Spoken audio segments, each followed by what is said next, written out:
Բարձրացնել գործընկերներ բացի կապումի արտադրում այսօր կունենա քննարկում, որը նվիրված է Իրանի արտաքին գործերի նախարարի այցին տարածաշրջանում, մասնավորապես Հայաստան, մինչ այդ արտադրյալ նա այցելել էր Մոսկվա, այնուհետև Ադրբեջան, իսկ հետո արդեն Վրաստան, նաև Թուրքիա այցելել եւ մենք այսօր մեր գործընկերների փորձում ենք հասկանալ Իրանի նախարարի այցի տարածաշրջանային ֆորապատկերը հենց այդպես էլ վերնագրել են մեր քննարկումը տնտեսական, ինչպես նաև հայերանական, ինչպես նաև Արցախյան պատերազմից հետո տարածաշրջանի նոր ստատուս-քոյի Իրանի դիրքավորման եւ հնարավոր գործողությունների հանգամանքները։ Շնորհակալ եմ այլ գործընկերներ, մեր քննարկման միանալու համար, մեր քննարկման բանախոսներն են Արմեն Վարդանյան, Իրան Անդրեև եւ Ատոմ Մարգարյան, Հայաստանի պետական տնտեսագիտական համալսարանի ինովացիոն ինստիտուցիոնալ հետազոտությունների կենտրոնի ղեկավար տնտեսագետ։ Պարոն Վարդանյան, եկեք ձեզանից սկսենք եւ հասկանանք, թե ինչպիսի իրավիճակ է ստեղծվել տարածաշրջանում, այսինքն ստեղծված իրավիճակը ինչպիսի խնդիրների առաջ է կանգնեցրել Իրանին կամ գուցե հնարավորություններ է բացել Իրանի առջև եւ տեսեք, ավանդականորեն ընդունված է հատկապես հայրենական հարաբերություններում կամ Հայաստանի Իրանի գերների մեծ մասին ասելով, որ Իրանը բարեկամ երկիր է, Իրան Արցախի խնդրի հետ կապված ունի բավական նորմալ եւ հավասարակշռված դիրքորոշում, բայց Իրանի արտաքին նախարարի հայտարարությունները բացում դրա մասին չէին վկայում, ասելով, որ ուրախ են Հայաստանի վերադարձման եւ այլ հարցերի մասով։ Ինչու է այդպես հայտարարություններ նաև ակնկալվում Իրանի արտաքին գործերի նախարարի կողմից ինչու՞ց են այդ հայտարարությունները։ Կարծում եմ Իրանի հետ կապված մեր ժողովրդի, մեր փորձագետների մեծ մասի մոտ անակնկալ եղավ այն պատճառով, որ երկար տարիներ նաև բազմաթիվ հարցերի հետ կապված մեր արտաքին քաղաքականության Իրանի հետ կապված միֆեր էին ստեղծվել, մտածում էին Իրանը մեզ կաջակցի, Իրանը ավելի շատ հայանպաստ դիրքորոշում կընդունի, բայց դա բացարձակապես այդպես չէ։ Իրանը փայլուն շատ լավ տնտեսական հարաբերություններ ունի եւ Ադրբեջանի, եւ Թուրքիայի հետ, եւ ամեն կերպ փորձում է խորացնել այդ հարաբերությունները։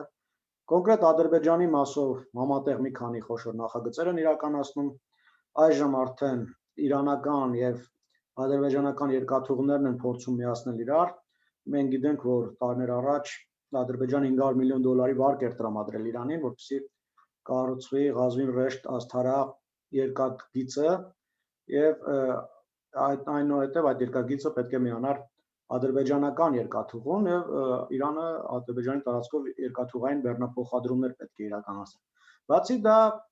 նաեւ Ադրբեջանում իրանական ավտոմեքենաների հավաքման գործարան է կառուցվել եւ մի շարք այլ համատեղ խոշոր տնտեսական նախագծեր ունեն, երկու երկրների միջև ապրանքաշրջանառությունը զգալիորեն ավելի շատ է, քան Հայաստանի հետ եւ նման պայմաններում այդքան էլ ողջամիտ չէ ակնկալել, որ Իրանը պետք է պրոհայկական դիրքորոշում որդեգրի։ Իրենք ունեն իրենց սթափ ռացիոնալ հաշվարկները եւ դրանով էլ առաջ են շարժվում։ Եվ շատ կարեւոր է նաեւ որ իմանալ, որ Իրանը Ադրբեջանի հետ ամեն կերպ փորձում է հարաբերությունները բարելավել, լավացնել, որը նաև մուտք է դեպի Ռուսաստան։ Մենք գիտենք, որ Իրանով Ռուսաստան ցամաքային ճանապարհով ամենակարճ ճանապարհը հենց Ադրբեջանի տարածքով է։ Մի խոսքով այս երկու երկրների տնտեսական այս լավ հարաբերությունները հենց կանխորոշում են նաև քաղաքական հարաբերությունների բարձր մակարդակը։ Ես չգիտեմ Իրանը մեզ ինչ-որ աջակցություն ցուցաբերել է, միգուցե հատուկ ծառայությունների մակարդակով ոչ բացահայտ աջակցություն եղել է պատերազմի ժամանակ, բայց գոնե իմ համար ակնհայտ է, որ Իրանը երբեք էլ այսպես բացահայտ հայկական, պրոհայկական դիրքորոշում չի որդեգրելու ընդդեմ Ադրբեջանի, որովհետև վերջին մի քանի տարիներին բավականին լավացել են այդ երկու երկրների հարաբերությունների մակարդակը։ Հիմա նոյեմբերի 9-ի հայտարարությունից հետո Իրանում բնականաբար արդեն իսկ նոր ծրագրեր են նախապատրաստվում, Իրանը փորձում է հարմարվել տարածաշրջանային նոր կոնֆիգուրացիաների, նոր վերադասավորներին, իհարկե այստեղ կան եւ ռիսկեր եւ նաեւ հնարավորություններ։ Ռիսկերի մասով նաեւ Իրանի արտգործնախարարը Հայաստանում ակնարկեց այն է, որ իրենց համար շատ կարևոր է, որ Հայաստանը պահպանի Սյունիքը, սա շատ կարևոր է, որպեսզի ամբողջովին շրջափակման մեջ չգնան, չշրջափակվեն, այսպես ասեմ, թուրքական աշխարհով, Ադրբեջանով եւ Թուրքիայով, եւ այս տեսանկյունից բնականաբար շատ կարևոր է Իրանի համար, նույնպես շատ կարևոր է, որ Սյունիքը լինի անվտանգ եւ Հայաստանի հետ կապող սահման լինի։ Բայց նաեւ կան լուրջ հնարավորություններ։ Երկար տարիներ Իրանը եւ Հայաստանը փորձում էին երկաթուղու կառուցման մասին էին խոսում, տարբեր թվեր էին հնչեցում, 3.5 միլիարդ դոլարից մինչև 5 միլիարդ դոլար եւ մի քանի տարվա անպտուղ այսպես բանակցություններից հետո վերջապես հասկացան, որ դա տնտեսական առումով այդքան էլ շահավետ չի, այդքան էլ հեռանկարային չի, մանավանդ որ թե Իրանը եւ թե Հայաստանը չունեին այդպիսի միջոցներ։ Իրանը ծանր ամերիկյան պատժամիջոցների ներքո է գտնում, իսկ Հայաստանն էլ ի սկզբանե այդպիսի գումար չուներ։ Եվ այժմ այս տեսանկյունից հնարավորություն է բացվել անսպասելիորեն, այն է այժմ արդեն Իրանը կարող է իր ապրանքները Նախիջևանի տարածքով գործող երկաթուղով հասցնել Հայաստան, իսկ Հայաստանից էլ Վրաստան, Սերծովյան երկրներ, Եվրոպա, Ռուսաստան եւ այլն։ Նույնը նաեւ Հայաստանի մասով իհարկե մենք էլ կարող ենք երասխից մեր հայկական ապրանքները Ադրբեջանի Նախիջևանով գործող երկաթուղով հասցնել Իրան, այնտեղից էլ Պարսից ծոցի այլ երկրներ։ Այս տեսանկյունից այո նաև որոշակի հնարավորություններ են բացվում Իրանի համար, նաև Ադրբեջանի մասով էլ ասեմ, որ Ադրբեջանում այցի ժամանակ Իլհամ Ալիևը բացահայտորեն Իրանին այսպես հրավիրեց, առաջարկեց իրանական ընկերությունների մասնակցել իր իսկ խոսքերով ազատագրված տարածքների կառուցմանը եւ իրանական ընկերություններն էլ բնականաբար եթե այդպիսի հնարավորություններ լինի հաճույքով կմասնակցեն, սա նույնպես հնարավորություն է Իրանի համար եւ կարծում եմ իրենք էլ կփորձեն օգտվել դրանից։ Շնորհակալություն, իհարկե դրա մասին նաև հայտարարել սպառում Իրանի իրաց տարբեր պաշտոնյաներ, այդ նաև արտաքին գործերի նախարարը, ասում չէ բացառել հնարավորությունը։ Պարոն Ալթերյան, Հայաստան-Իրան տնտեսական հարաբերությունների մասին մի կողմից բազմաթիվ են այսպես պրոյեկտների մասին հայտարարությունները, միֆականացում անգամ դրանք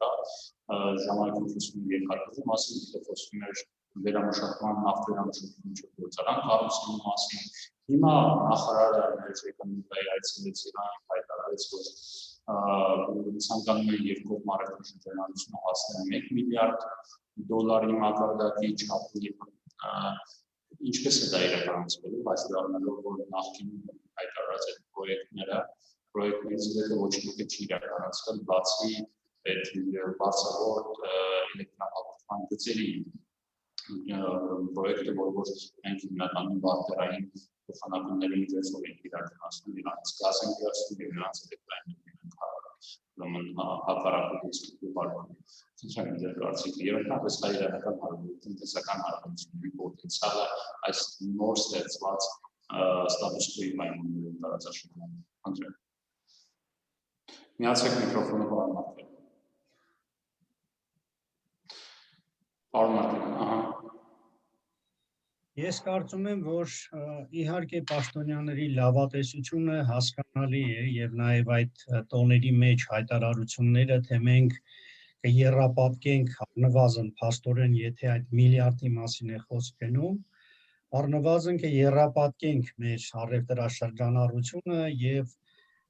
այն խոշոր նաեւ ենթակառուցվածքային նախագծերը, որոնք օրակարգում են, տեղից կշարժենք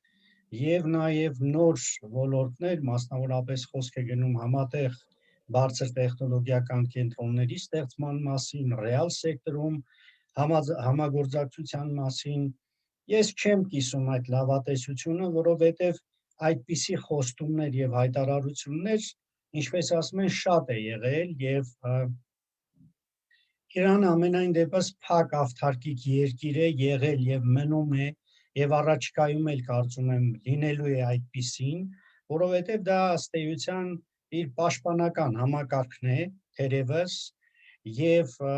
բարձր մաքսատուրքերի առևտրի խոչընդոտ Արմարքարյան ձեր ձայնը կտրտվում է։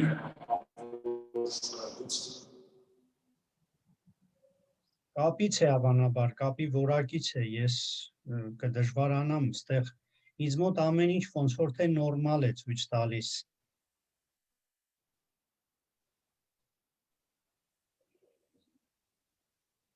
Լսվում է հիմա։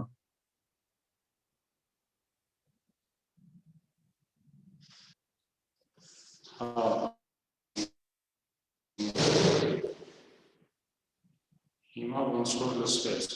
դա ասի շարունակել։ Եվ ես պետք է ասեմ, որ ֆորմալ առումով, եթե թղթի վրա նայենք Հայաստան-Իրան առևտրատնտեսական հարաբերությունների պատմությանը, կարելի է ասել ձևակերպված կամ գրանցված մոտ 5000 ընկերություններ կան հայ-իրանական։ Եվ սակայն առևտրի շրջանառության ծավալները շատ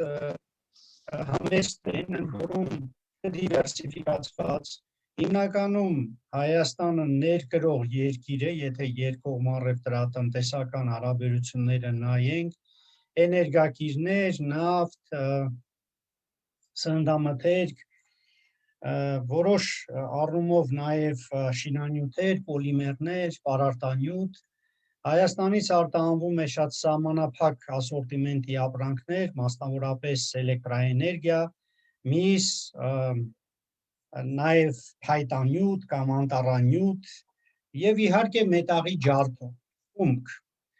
Եվ եթե 90-ական, 2000-ական թվականների մեր պատմությանը նայենք,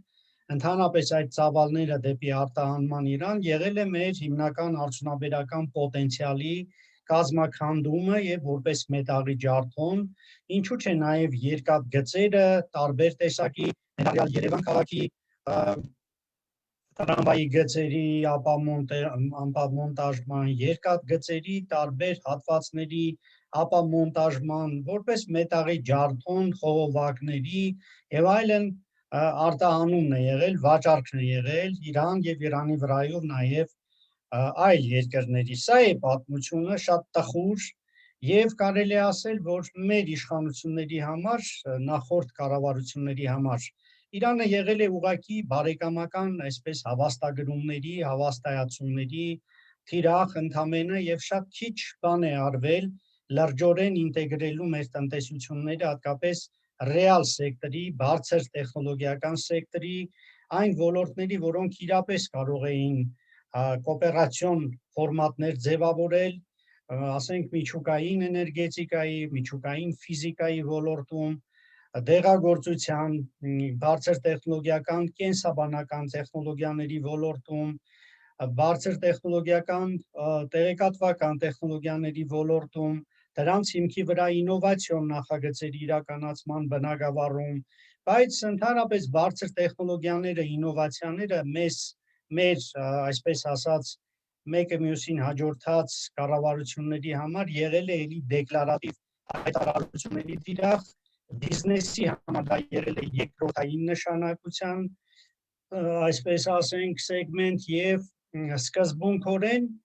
այն ինչը որ կարող էր առաջարկվել եւ հետաքրքրել Իրանին նրա տնտեսության մասնավոր կամ այսպես ասենք իրական հատվածին, այդպիսի լուրջ նախագծեր չեն իրականացվել, այդպիսի հարթակներ չեն ստեղծվել երկար ժամանակ, թերևս որպես բացառություն կարող ենք նշել, ասենք, Մեղրու տնտեսական այդ ազատ գոտու նախագիծը, որ այդպես էլ ըստ էության մնաց թղթի վրա։ Սա է իրականությունը։ Կամ ասենք ԵԱՏՄ Իրան ազատ առևտրի գոտու այդ ժամանակավոր համաձայնագիրը, որքան գիտեմ, ԵԱՏՄ բոլոր երկրները վավերացրել են, այդ թվում նաև Հայաստանը, բայց Իրանը դեռևս չի վավերացրել, այսինքն այդ համակարգը դեռևս չի էլ գործարկվել։ Այդ 3 տարվա մոտ 500 ապրանքների անվանացանկի գծով փոխադարձ առևտրում ԵԱՏՄ երկրների հետ բարենպաստության ռեժիմ սահմանելու ներկրման արտահանման մաքսատուրքերի ռեժիմների ոչ սակագնային կարգավորումների եւ այլն շուրջ էր այս համաձայնագիրը, այնպես որ այսօր եթե մենք հանրագումարի բերենք այն կետը, որից ըստ որոշ պաշտոնյաների ու նաև փորձագետների նոր հնարավորություններ էին բացվում, թերևս կարելի միայն պեսիմիստորեն նայել ընդհուպ մինչև տրանսպորտային ուղիների ապաշրջափակման եւ կոմունիկացիաների ապաբլոկավորման այս արձանագրումը, որի 9-րդ կետն է այդ հայտարարության եռակողմ։ Ըստ էության այդտեղ էլ թերևս որոշակիություն չկա, շատ ավելի մեծ հարցականներ կան, կոնտեքստի տակ ռիսկեր են երևում, հատկապես եթե խոսքը գնում է հարավային միջանցքի, այսպես ասած, գործարկման ու հատկապես երկաթուղային կապի ստեղծման ու շահագործման մասին ես այդտեղ շատ մեծ ռիսկեր եմ տեսնում։ Այլ բան է, որ կոմունիկացիաները ենթադրենք Ադրբեջանի հյուսիսային գոտուց երկաթգիծը մտնի Հայաստան, կառուցվի շատ փոքր մի հատված Ֆիոլետովո Վանաձոր եւ կենտրոնական հատվածով Երևանով, արդեն Նախիջևանով Ադրբեջանը կապ հաստատի Նախիջևանի հետ եւ դա մեզ թե տնտեսական առումով կարող է շահավետ լինել եւ քաղաքական, նաեւ անվտանգային նկատառումներից ելնելով, բայց ես որքան հասկանում եմ, մեր ախոյան կողմերը, ուղղակի այսպես ասենք, թե Թուրքիան եւ թե Ադրբեջանը բոլորովին այլ պլաններ ունեն եւ չեն էլ թաքցնում, հայտարարում են, որ այն գիծը, որ Ղարսից Իգդիր դեպի Շարուշ, Նախիջևանով, Մեղրիով դեպի Բաքու, իհարկե դա ֆանտազիայի ժանրից է, հաշվի առնելով այն խոչընդոտներն ու այն խնդիրները, որ առկա են մասնավորապես Հայաստանի տարածքում Մեղրիով պարզապես այդ երկաթգիծը գոյություն չունի, այդ 45-46 կիլոմետրանոց հատվածը, Մերձարաքսյան գոտում սահմանամերձ Իրանին, Խուդաֆերինի ջրամբարի եւ Գեսի հեկի կառուցված լինելու եւ շահագործված լինելու փաստը, այդտեղ շատ մեծ ներդրումներ պետք է պահանջվեն, որպեսզի եւ ժամկետներ կարծում եմ, որպեսզի հնարավոր լինի այդ ամենը վերականգնել եւ ինչ որ բեռների հոսքերի թողունակություն ապահովել, բայց մենք եթե պատմությանը նայենք, թե ինչպես կառուցվեց Բաքու, Թբիլիսի, Ախալքալաքի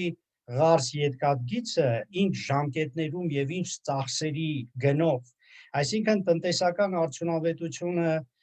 ներդրումների հետհատույցի, տնտեսական չափանիշները, բիզնեսի նաեւ այսպես ներդրումային հնարավորություններ ավելի կարճ ու ավելի շահավետ փոխադրումներ, սակագների ավելի մատչելի եւ ցանկալի նշագծեր սահմանելու ուղղությամբ դա երկրորդական, երրորդական հարց է,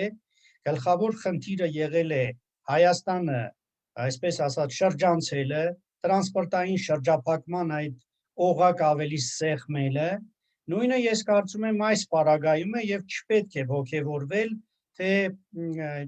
Մեղրու միջանցքով հնարավոր կլինի դեպի, այսպես ասած, Ադրբեջանի տարածքով բեռներ փոխադրել Ռուսաստան, այո, հնարավոր է որոշակիորեն հնարավոր կլինի օգտվել դեպի Իրան Նախիջևանի վրայով երկաթգծից, բայց ներկա պահին մենք չունենք ռեալ սեկտորի այնպիսի շրջանառություններ, որոնք, այսպես ասած, լրջորեն կարող են արդարացնել իրենց, դրա համար եմ ասում, որ հարկավոր է ժամանակին մտածել արդյունաբերական կոոպերացիայի այնպիսի ձևերի ու ֆորմատների այնպիսի նախագծերի մասին, որոնք կարող էին լուրջ շրջանառություններ ձևավորել, սկզբում ավտոմոբիլային եւ հետո հնարավորության պարագայում նաեւ երկաթուղային կապի շահագործման պարագայում եւ վերջում մեկ արգումենտ այս տեսանկյունից, եթե խոսք է գնում այդպես ասած տրանսպորտային ուղիների ապաշրջափակման մասին, այդ դեպքում Գյումրի, Ղարս, ընդհանրապես Հայաստան, Թուրքիա, այդ կապի հաղորդակցության հեռանկարը ինչպիսին է լինելու եւ մեկ եւ երկրորդը արդյոք այդ ուղղությամբ վերականգնման աշխատանքներ եղել են, ընթանում են, կան այդպիսի ծրագրեր, ամենայն դեպս եթե նայենք այս մեկ տարվա, այս տարվա մեր պետական բյուջեի, այսպես ծրագրային, այդ նաև ենթակառուցվածքային թվերին ու արձանագրումներին նման բան մենք չենք տեսնում, կամ եթե նման մտադրություններ ու հիմնավորումներ կան եւ ընդհանրապես այս տարվա պետական բյուջեն այս եռակողմ համաձայնագրի ռիսկերի կամ հնարավորությունների կոնտեքստում պետք է լրջորեն վերանայվի նաև իմ ասած այդ ասպեկտի տեսանկյունից, բայց առայժմ նման ոչ հայտարարություն կա, ոչ արձանագրում կա, լավ կլիներ, որ էկոնոմիկայի նորանշանակ նախարարը եւ ընդհանրապես ենթակառուցվածքներին առնչվող էներգետիկ, տրանսպորտային եւ այլն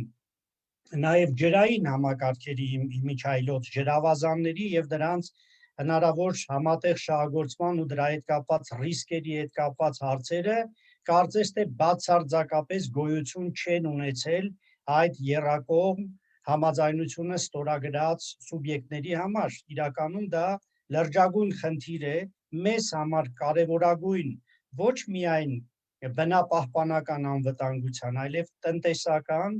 ինչու՞ չէ նաև ռազմաքաղաքական անվտանգության բաղադրիչներ են։ Այնպես որ շատ ու շատ հարցականներ կան,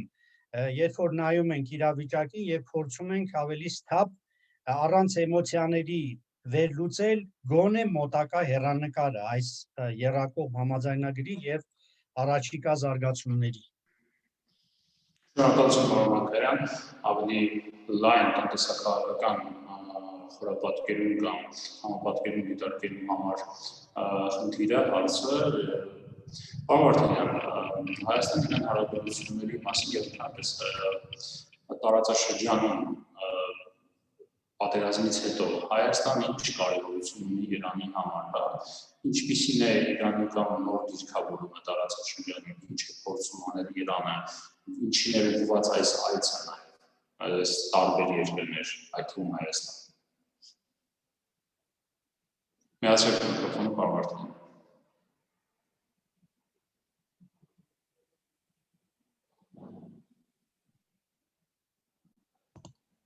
Չի լսվում հիմա։ Լսվում։ Մի քանի նպատակ ուներ այս այցը իրականում Իրանին խիստ մտահոգում է առաջի հերթին այս տարածաշրջանում արևմուտքի դերակատարման այսպես բարձրացումը միշտ մտահոգել է պատահական չէ նաև պատերազմի ժամանակ Իրանի փոխարդորս նախարարը ժամանած տարածաշրջանի երկրներ եւ առաջարկեց համագործակցության նոր ձևաչափ, որը պետք է ընդգրկեր Հարավկովկասյան 3 երկրները Հայաստան, Վրաստան, Ադրբեջան եւ Իրան, Ռուսաստան, Թուրքիա,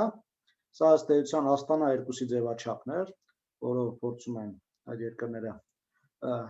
ինչպես գիտենք Սիրիայից դուրս մղել արևմուտքին եւ այդ 3 երկրներով լուծել հարցերը։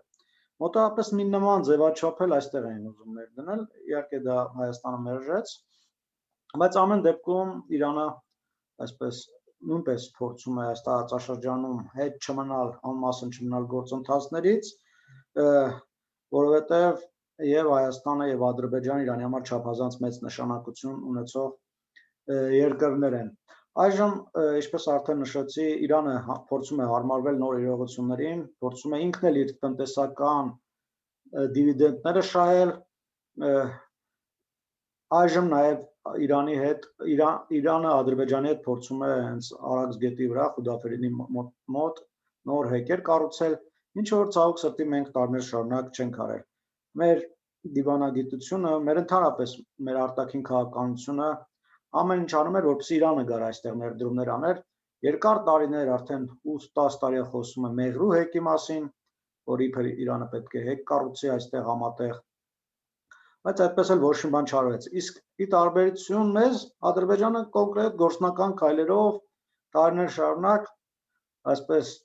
տարբեր նախագծեր է իրագործել եւ այդ նախագծերի միջոցով նաեւ հարաբերություններն է լավացրել Իրանի հետ։ Մենք գիտենք ինչքան բարձր է երկրների տնտեսական հարաբերությունների մակարդակը, այդքան ավելի մեծ է հավանականությունը, որ քաղաքական հարաբերությունները նույնպես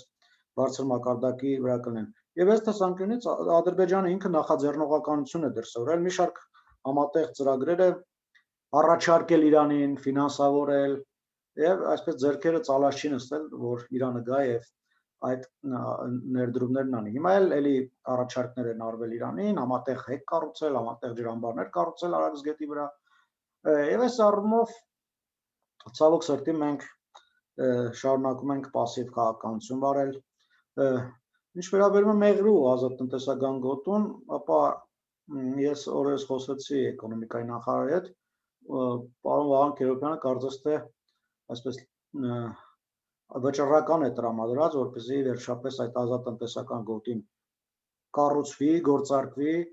արդեն քանի տարի է դրա մասին խոսում են, այն ժամանակ էլ ասում էին մոտ 400 միլիոն դոլարի ներդրում կլինի 10 տարվա մեջ, ինչը ուղղակի ծիծաղելի էր, մինչդեռ նույնիսկ հասարակ հողային հարցերը չէին կարող լուծել։ Հողերը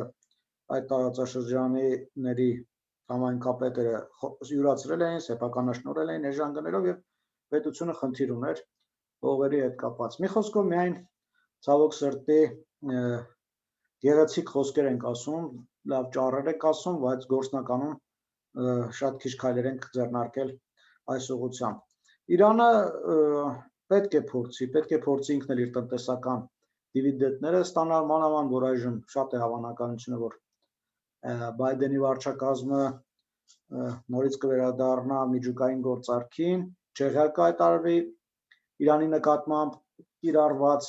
Թրամփի օրոք կիրառված պատժամիջոցները եւ Իրանը նորից կարող է բացվել աշխարհի առաջ տնտեսական առումով, նորից կփորձի իր ապրանքները արտահանել շատ երկրներ եւ այս տեսանկյունից դեպի Եվրոպա, այսպես ասեմ, ամենակարճ ճանապարհը հենց անցնում է կարծես թե Հայաստանով եւ Թուրքիայով։ Եվ բնականաբար իրենք էլ փորձելու են օգտվել առիթից։ Շնորհակալություն պարոն Վարդանյան, մեր քննարկումը ամփոփելով մեկ հարց ունեմ, արևի գործընկերներ խոսեցիք Ադրբեջանի եւ Հայաստանի հետ տնտեսական հարաբերությունների մասին, Հայաստանը այս իրավիճակում այժմ հաշվի առնելով նաեւ այն, որ եթե պատկերացնենք իդեալական լինի եւ Բայդենի կառավարությունը վերադառնա միջուկային գործարքին, հանի այն պատժամիջոցներով, որ սահմանել է, Հայաստանը կարող է Իրանին կոնկուրենտ ծրագրեր առաջարկել իրատես կոնկուրենտ ծրագրեր, մրցակցային ծրագրեր, որոնք Ադրբեջանի առաջարկում եւ իսկապես ունենանք այդ տնտեսական առումով, նաեւ քաղաքական առումով Իրանի հետ բավական լուրջ տնտեսական հարաբերություններ, հա, դուրս գանք այս գազ, միայն էլեկտրաէներգիա, որ կարևոր է իհարկե, բայց բարձրային հարաբերությունների մակարդակից եւ միայն Իրանից ներկրվող ապրանքների ուրեմն շրջապուլից պարմակներ։ Միացրեք միկրոֆոնը պարմակներ։ Անշուշտ նախ պետք է ասեմ պարոն Վարդանյանի հետ համաձայն եմ, որ ավելի լայն կոնտեքստում պետք է նայել եւ պատժամիջոցները, որոնք ամենայն հավանականությամբ այսպես ասած կթուլանան կամ հնարավոր է հանվեն, որտեղ դեմոկրատական վարչակազմերը որպես կանոն ավելի գլոբալ են իրենց քաղաքականությունն ու ռազմավարությունները կառուցում, դուրս են գալիս այսպես ասած այդ պարփակվածության, ինչպես Թրամփը ասում էր, Ամերիկան առաջին հերթին չէ ամերիկացիների համար եւ դա ավելի վատ է մնացած աշխարհի համար սկզբունքորեն եւ տվյալ պարագայում Իրանի խնդիրն է որպես գլոբալ խնդիր, միջուկային ծրագիրը անկասկած եւ հաշվի առնելով մեր իրողությունները, այս ողբերգությունը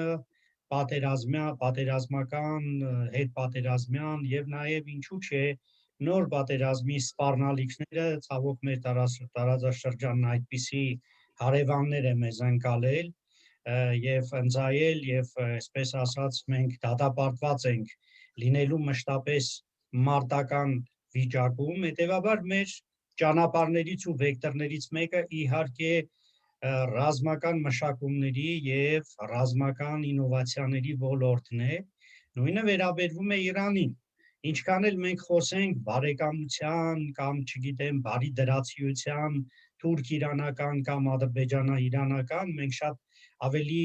այսպես նրբանկատ ենք նայում այս իրավիճակին, բայց ըստիս նժարը, բալանսը հակասությունների կողմն է ավելի շատ, տնտեսական հարցերն ու օրակարգը ավելի շատ ածանցվում է այդ ամենից, խոսքը նաև միջեթնիկ, տարածքային հավակնությունների մասին է, որ երկրների լիդերները չեն թաքցնում, հիշեցնեմ Էրդողանի ելույթը, խոսքը, ոտանավորը, որ նա արտաբերեց Բաքվում այդ շքերթի ժամանակ տխրահռչակ, այնպես որ բավական է մեկ-երկու այդպիսի արտահայտություններ, որ պարզ երևա, որ այդպես ասած անամք չէ, որքան էլ դրանք շահկապվեն տնտեսական ծրագրերով եւ իսկապես այն, որ եթե չես ուզում պատերազմել հարևանիդ հետ առևտուր արա, իհարկե երկարաժամկետ գործող թեզ է սա, բայց կարճաժամկետում միշտ էլ հատկապես երբ որ փոխվում են ռեժիմները եւ այսպես ասած քաղաքական նոր օրակարգեր են մեջտեղ բերում, իհարկե բախումները անխուսափելի են։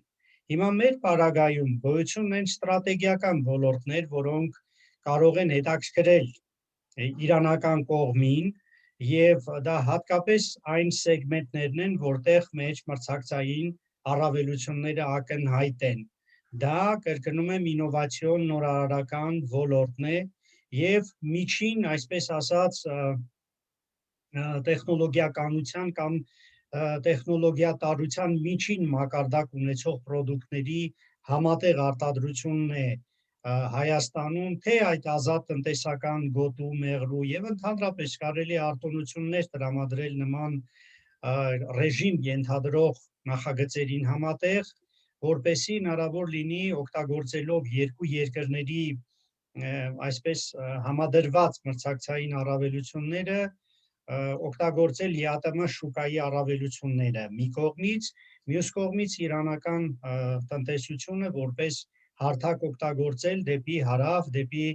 արևելք շարժի արտադրական նկատի ունեն պրոդուկտների արտադրության եւ առաջխաղացման համար։ Բիզնես ծրագրերը իհարկե կարող են աշխատել, եթե ապահովված լինեն համապատասխան ինստիտուցիոնալ լուծումներով եւ քաղաքականության գործիքակազմերով, ինչը որ մինչև հիմա առանձնապես մենք չենք տեսել եւ դա մի կողմից քաղաքական իհարկե պատճառներ է ունեցել, ես կարող եմ մեկ օրինակ բերել ընդամենը, այն որ հենց գազամատակարարման ծրագիրը եւ պարոն Վարդանյանի այն խոսքը, որ Հայաստանն այո կարող է տրանզիտ ճանապարհ հանդիսանալ կամ միջանցք հանդիսանալ իրանական արտահանումների համար, հյուսիս-հարավ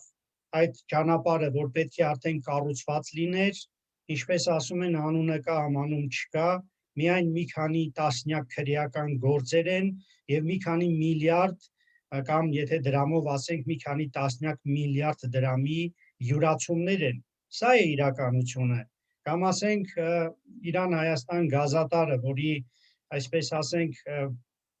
եւ տնտեսական եւ ստրատեգիական եւ քաղաքական նշանակությունը դժվար է գերագնահատել, ժամանակին կառուցվեց փոքր տրամաչափով, ավելին ամբողջը պարտքի դիմաց փաստորեն սեփականվեց ռուսական Գազպրոմ ընկերության կողմից եւ եթե հետը հայաց նայում ենք, դա ուղղակի եղել է ճնշալծակ Վրաստանին հնազանդ պահելու, Վրաստանի հավակնություններն ու աշխարհաքաղաքական կողմնորոշումները պարզապես վերահսկելի պահելու համար, ինչու՞ չէ նաև տրանզիտ դեպի Հայաստան գազի փոխադրումների սակագների եւ նաև այլ ոչ սակագնային կարգավորումների ռեժիմների վրա ազդելու միջոց ոչ ավելին։ Այլապես ինձ համար միշտ հանելուկ է եղել, ինչ պրոբլեմ կար, որ Հայաստանը Իրան-Հայաստան գազատարի սեփականության մեջ բաժնեմաս ունենար եւ որոշակիորեն ազդեր ներմուծումների ընդհանրապես այդ հոսքերի ռեժիմների վրա, դրա հետ կապված ընդունվող որոշումների վրա, բայց չէ ամբողջությամբ եւ ինչպես ասում են, ամբողջ փաթեթով այդ սեփականությունները այդ ձևով են ձևակերպել այդ օրակարգերը, իսկ դրա իհարկե մեղավորը ժամանակի իշխանություններն են եղել, ինչպես ասում են, իշխանություն կամ ոչ լեգիտիմ իշխանություն, այսպես ասենք, այդ ծրագրերի դիմաց բանաձևով են առաջնորդվել, սա իհարկե գուցեև խիստ է հնչում, բայց դա է եղել բանաձևը եւ եկել է ժամանակը փոխելու այս օրակարգը ներկա այս իշխանությունը, որը այս բոլոր ձախավերությամբ հանդերձ պետք է այնուամենայնիվ կարողանա շտկել իրավիճակը, փոխել օրակարգերը եւ փորձել նոր լուծումներով եւ նոր ֆորմատներով առաջ գնալ։ Այո, տարածաշրջանը կարելի է ասել տեկտոնիկ փոփոխությունների նախաշեմին է եւ բոլոր ուղղություններով եւ քաղաքական եւ ռազմաքաղաքական ես կասեի եւ ինչու՞ չէ նաեւ տնտեսական հնարավորությունների տեսանկյունից եւ խոշոր խաղորդները գլոբալ խոշոր խաղորդները եւ Միացյալ Նահանգները եւ Եվրոպական միությունը եւ Չինաստանը եւ այլ ուժի կենտրոններ իհարկե ակնդետ հետևում են եւ շահագրգիռ են այստեղի զարգացումներին ու այս պայմաններում մենք պետք է կարողանանք մեր շահերը, մեր օրակարգը ձևակերպել եւ բալանսավորել մեր հարևանների եւ առաջերտին իհարկե Իրանի եւ Վրաստանի հետ։ Շնորհակալություն բանվարդին։ Կարող ենք կոնկուրենտ մրցակցային ծրագրեր առաջարկել, եթե անգամ Բայդենի կառավարությունը հանիետ սանկցիաները, որ Թրամփի կառավարությունն Ես միանգամայն համաձայն եմ գործընկերոջս հետ, պետք է շատ արագ տեմպերով ուղղակի կառուցվի հյուսիս-հարավ ավտոմայրուղու Սյունիքի հատվածը, ցավոք սրտի այդ ուղղությամբ ընդհանրապես որևէ բան չի արվել, ամենահեշտ տեղամասերում է այժմ աշխատանքներ տարվել, այն էլ շատ քիչ տարածություն, շատ քիչ կիլոմետրեր, եւ պետք է արագ կերպով կառուցվի Սյունիքի հատվածը։ Երկաթուղու մասով կարծում եմ առայժմ դեռևս բացեր կան, չգիտեմ, հնարավոր կլինի իրանական ապրանքները Նախիջևանի տարածքով դեպի Հայաստան տեղափոխել, իսկ այստեղից էլ մուլտիմոդալ փոխադրումների միջոցով այլ երկրներ, բայց գոնե հյուսիս-հարավ մայրուղու կառուցումը հենց մեզանից է կախված, որևէ երկրից կախված չէ, պետք է շատ արագ կերպով հասնենք այդ ճանապարհի կառուցմանը։ Հայաստանը միշտ այսպես пассив դերում է եղել եւ Ադրբեջանը, ինչպես արդեն նշեցի, բազմիցս ինքը նախաձեռնողականություն է դրսեւորել ծրագրերը առաջարկել Իրանին եւ իրագործել։ Մենք գոնե մի հատ ծրագիր պետք է կարողանանք ինքնուրույն անել, որպեսզի մեր ընկերների, մեր գործընկերների համար էլ այսպես հրապուրիչ երկիր լինենք։ Հուսով եմ այդ ճանապարհը շատ արագ կկառուցվի։ Ասացի, որ Վահան Քերոբյանի հետ եմ օրս խոսել, ինքը ասաց, որ ինձ հավաստիացրեց, որ շատ արագ կերպով կգործարկվի Մեղրո ազատ տնտեսական գոտին, այնտեղ կան կարծես թե լուրջ ներդրողներ, մարդիկ, ովքեր որ պատրաստ են այնտեղ ներդրումներ կատարել, կարծում ադադոնդագործության եւ ոսկերչագործության այդ ոլորտները հետաքրքրված են, այս էլ շատ մեծ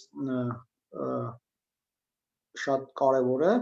մանավանդ որ Իրանը նաեւ ազատ տնտեսական գոտիների մասով շատ լուրջ փորձ ունի, Իրանի տարածքում կարծեմ 13 ազատ տնտեսական գոտի է գործում, շատ իրենք այդ առումով լավ փորձ ունեն եւ կարող են նաեւ Հայաստանին օգնել։ Իրանական ընկերությունները կարող են գալ ազատ տնտեսական գոտիներում գործունեություն ծավալել, այդտեղ հարկերը կարծես հանված են եւ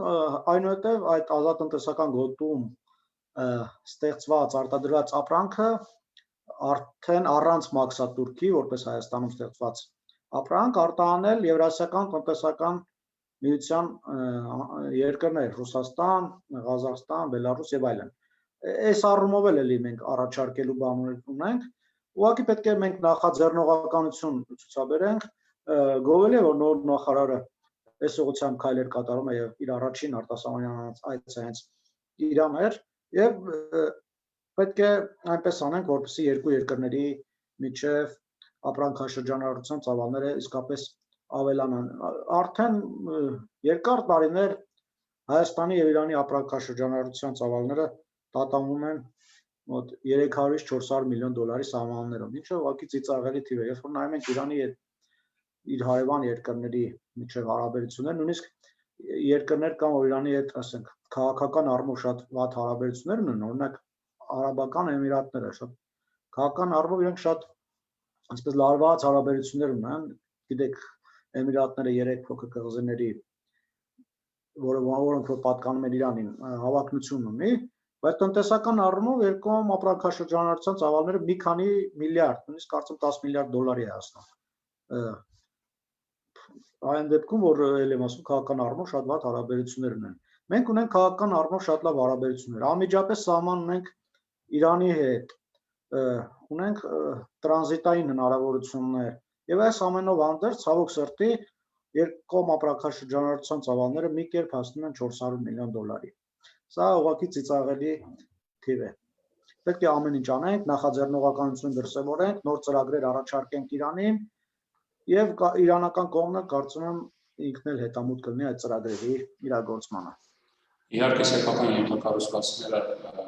առաջարկել եւ դրանց որակը ոչ միայն ենթակառուցվածքները ընդհանրապես մարդկային պոտենցիալի աշխատուժի որակի եւ այլն շատ կարեւոր է, որովհետեւ երբ որ ժամանակին